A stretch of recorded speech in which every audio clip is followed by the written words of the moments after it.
bah c'est parti pour une quarantaine. Je sens que je vais m'amuser. Je crois qu'il a pas compris le mot isolement, faut ouvrir un dictionnaire là, Raphaël. Tout d'abord, bonne année. 2022, on reprend les vidéos sérieusement, en tout cas on l'espère.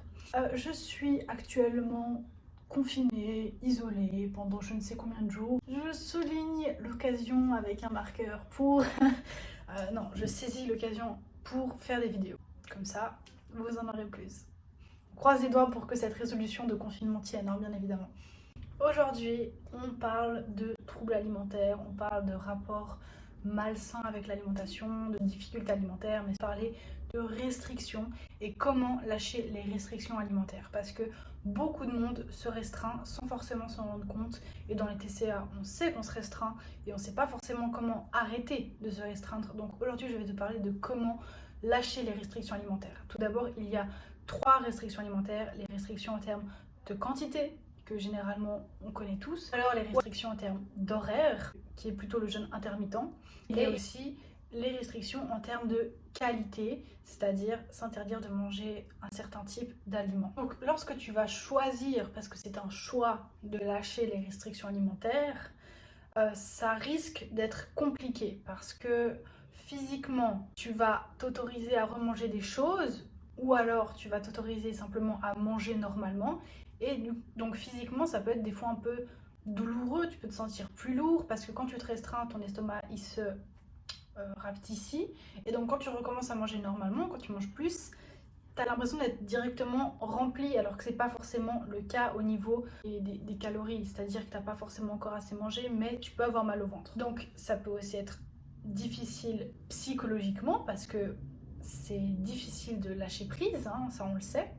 Mais c'est pour le mieux, c'est toujours pour le mieux. C'est pour pouvoir ensuite être libre dans son alimentation. Car à ce moment-là, on choisit d'arrêter de contrôler son alimentation et ça nous fait peur.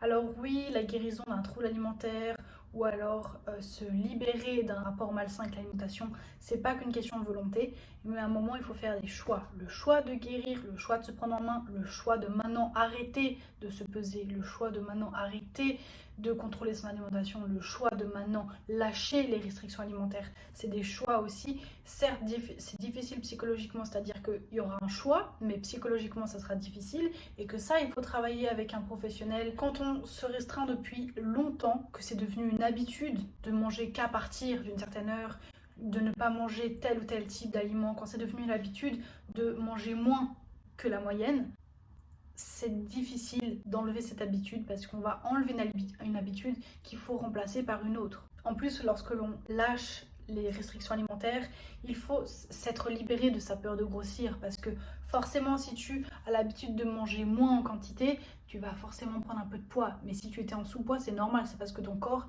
il tend vers un poids de forme. Je te déconseille de te libérer de ta peur de grossir et d'en même temps lâcher les restrictions alimentaires parce que c'est quelque chose de très compliqué. Je te déconseille de faire ça en même temps. Il faudrait plutôt d'abord apprendre à se libérer de la peur de grossir, comme je t'en ai déjà parlé dans les vidéos que je te mets dans le petit i, et ensuite lâcher ces restrictions alimentaires. Quand on lâche prise sur son alimentation, il se peut que durant les prochaines semaines, on mange beaucoup parce que notre corps ne nous fait plus confiance. Il croit qu'on va de nouveau le restreindre.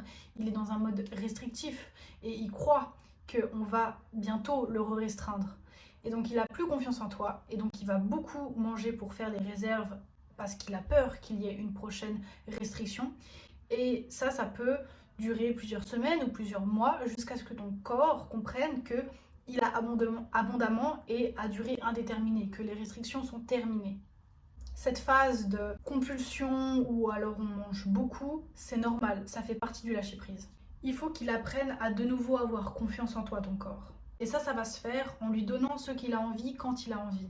Et quand il aura suffisamment conscience, quand il aura repris confiance en toi, en ce que tu lui donnes, et qu'il comprendra que tu es dans l'abondance et plus dans la restriction, il arrêtera de tout le temps avoir envie de manger. Parce que maintenant, tu peux te dire, ah, si je lâche prise sur mon alimentation, dès le matin, je vais avoir envie de manger 3 croissants, à midi, je vais avoir envie de manger une pizza et un burger, et le soir, je vais me faire une grande assiette de pâtes. Eh ben non. Sache que j'ai lâché prise sur mon alimentation, que j'ai eu cette période où je mangeais beaucoup parce que mon corps ne me faisait plus confiance, mais c'est terminé cette période et maintenant j'ai pas envie de manger des pizzas, des burgers, des pâtes tout le temps. Généralement c'est ça Alors les oui, aliments quand j'ai qu'on commencé à s'interdit et lâcher je n'ai prise, pas je envie d'en mangeais manger tout tous le temps. ces aliments en quantité assez excessive, mais c'est parce que je me les étais interdites auparavant et que maintenant j'avais besoin de les réintégrer petit à petit dans mon alimentation. Mais maintenant, j'en ne mange pas tous les jours, j'en ai pas envie tout le temps. Quand on a des restrictions alimentaires, on est dans une mentalité restrictive, c'est-à-dire qu'on est dans un cercle vicieux. Restriction, craquage, culpabilité. Restriction, craquage, culpabilité. C'est ce cercle vicieux-là. Et ton corps, il va devoir comprendre qu'il est plus en manque en fait, qu'il est dans l'abondance. Il doit comprendre avec le temps que tu ne vas plus le restreindre. Et lorsqu'il aura à nouveau confiance, tu te nourriras en te faisant plaisir, en mangeant ce dont tu as vraiment envie. Ce ne sera plus des compulsions alimentaires.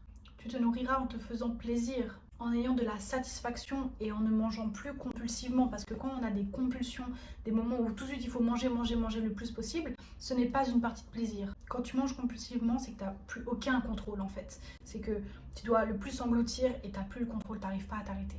Donc lorsque tu lâches les restrictions, lorsque tu choisis de ne plus manger à partir d'une certaine heure, lorsque tu choisis de manger tous les types d'aliments et lorsque tu choisis de manger en quantité suffisante en t'autorisant de manger ce que tu veux quand tu veux, petit à petit, il se peut que tu manges beaucoup de tout et ne t'interdis surtout rien. Ne recommence pas à te dire « Ah, il faut que je mange moins » parce que là, tu retournes dans les restrictions. C'est normal, lorsque tu lâches les restrictions, d'être dans le trop. Tu étais dans le pas assez, ton corps il va dans le trop et ensuite il va revenir dans le normal. Si tu as beaucoup d'aliments interdits, c'est-à-dire que tu t'étais interdit un certain type d'aliments, eh ben, tu peux lâcher les aliments interdits petit à petit. C'est-à-dire que durant cette semaine, tu vas essayer de réintégrer un peu plus les pâtes. Ensuite, tu vas essayer d'intégrer un peu plus le riz dans 2 semaines. Ensuite, ça sera les patates. Après, ça sera les avocats. Alors, ça dépend de tes aliments interdits. Mais le plus important, c'est que tu te donnes l'autorisation inconditionnelle, qui ne dépend d'aucune condition, de manger de tout le temps. Il faut que tu réapprennes à écouter tes envies au maximum, à écouter ta sensation de faim, ta sensation de soif, ta satiété. Donc voilà, j'espère vraiment que cette vidéo t'aura aidé à lâcher prise sur ton alimentation, à arrêter les restrictions alimentaires, de faire ce choix-là pour pouvoir avoir enfin une alimentation qui est libre, saine et où tu peux manger de tout le temps. Je te revois bientôt dans une nouvelle vidéo. En attendant, je t'embrasse fort et à très vite.